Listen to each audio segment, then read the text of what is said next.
Here's how to convert images to vectors in Figma. So let's open up this project real quick. So let's say I'm just going to import this picture right here. So let's say we want to convert this picture to a vector. So let's just put it up here. First things first, you need to go to this resources tab. And then you go ahead and click on plugins. Now make sure you need to make sure this image is selected first and foremost, and then you just go to plugins and type in image tracer, and you should find this. It's made by Dave right here.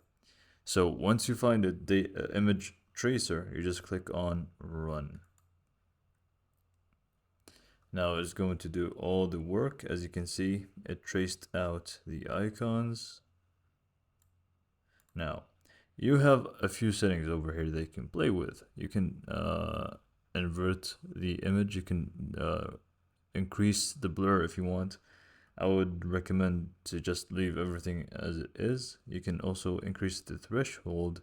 That means that the trace is going to be more detailed. So if you want to increase the detail in the image, you just increase the threshold. However, I just recommend to leave everything as it is, and then you just click on, once you're done, you just click on place traced vector. Now as you can see, it just turned blue. That means that it's done, and you just can drag this picture away and we can find the vectors over here. So that's how to convert an image to vectors.